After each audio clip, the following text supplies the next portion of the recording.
Or pang ano siya, pwede pang ulam, pang pulutan, or ganito siya guys, pag naprito siya, ganito siya, yan, ganito siya, oh. Yan, masarap ito guys, yan, pang pulutan or pang ulam, is the best. Ito yung isda na maraming itlog sa loob. Ito yung Japanese fish. Hello guys, so ang lulutuin natin ngayon itong isdang ito. Yan, itong isda, itlog, at saka ito yung gagamitin ko for seasoning. So ang gagawin natin siya guys is ito nahugasan ko na siya, inalis ko lang yung hasang niya. So I need to transfer here. Transfer ko muna siya dito guys. Kasi kailangan ko siyang i-dry bago i-marinate. So, transfer ko siya dito. Then, after that, gagawa tayo ng i-fry ko lang siya guys ito. Deep fry. Gagawa ako ng parang sauce na pag-marinate. So, yan siya guys. So, ito, i-set aside natin siya. Ang next na gagawin natin is ito siya guys. Ito yung gagawin natin. Yung itlog. Itlog. Ito siya guys. Ito yung, ang gagawin natin dito is mag-aano tayo ng flour. Yan. Mga tatlong tablespoon ng flour. 3 tablespoon of flour. Yan. Marami. Ay, apat. Apat siya guys kasi medyo marami yung fish natin. So, yan. Then, ilalagay muna natin is yung itlog. Yung itlog muna guys. Ika-crack natin yung itlog. Yan. You need to crack the egg. Oh, yun guys. Yung itlog. So, may nasamang tawag dito, shell. May eggshell. Nasama. Kasi natin yung eggshell. So, ayan guys. Ito na yung yan. Ganyan muna natin. Tapos, lalagyan natin ng ito yung ilalagay kong seasoning.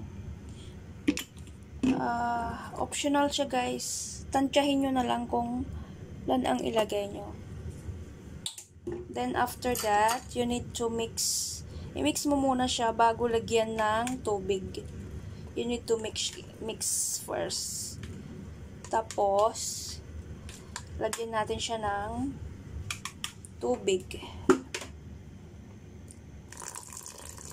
Optional lang guys. Ganyan. Tapos, kailangan maging malapot siya.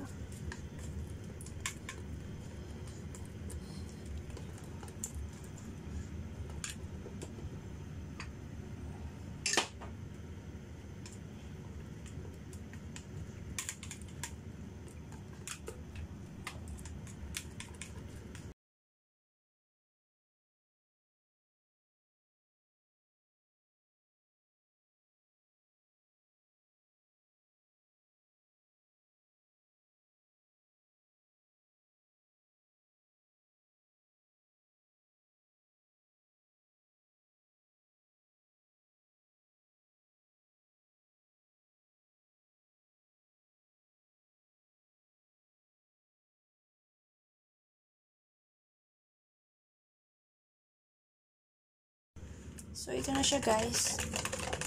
Malapot na siya. Malapot na. So, ang next na gagawin natin is ilalagay natin yung isda. So, ilalagay na natin yung isda dito guys. Yan. Tapos, ipiprito natin siya later. Yan. Ganyan lang kasimple siya guys. Masarap siya. Itong isda ito is yung ano siya, yung Japanese fish. Yung may itlog sa ano, may itlog sa loob. Maraming itlog yung ano, yung isdang ito maraming itlog sa loob guys. Yan. Masarap siya. Tapos later we need to fry. I-deep fry natin siya later guys. Yan. So yan, we need to set aside this one first. And maybe after 30 minutes siyang ilalagay siya dito. Then after that, i-fry natin siya. So yun guys, let's cook it later.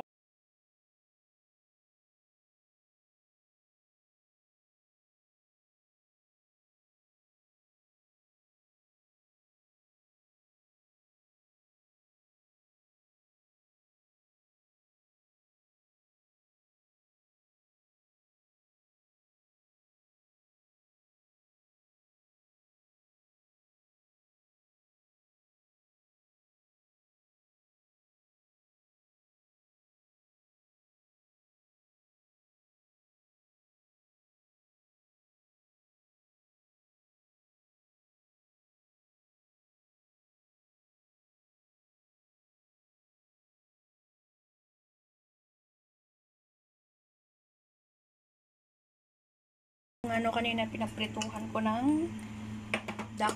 So, hindi ko na siya hugasan. Ang gagawin natin is lalagayan tayo ng cooking oil. Yan siya guys. Dapat maraming cooking oil. Ang kailangan na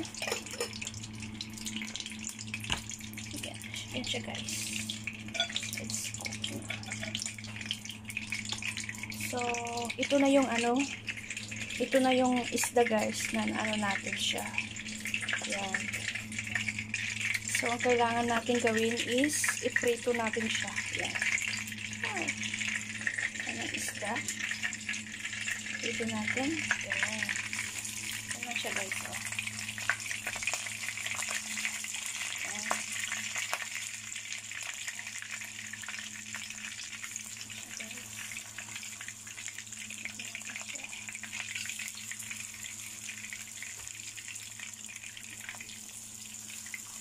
Guys, so, yan na siya. Prito natin siya. Tapos, takpan muna natin para maluto na maayos.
Guys,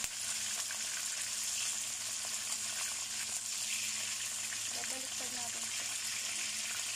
Tarang!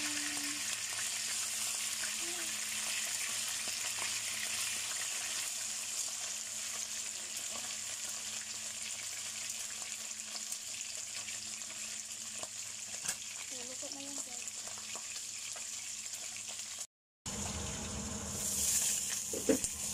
So yun guys, luto na nga. Luto na siya. Ayan. Yung guys, prito na siya. Oh, yan. Ganyan siya ka-crispy guys.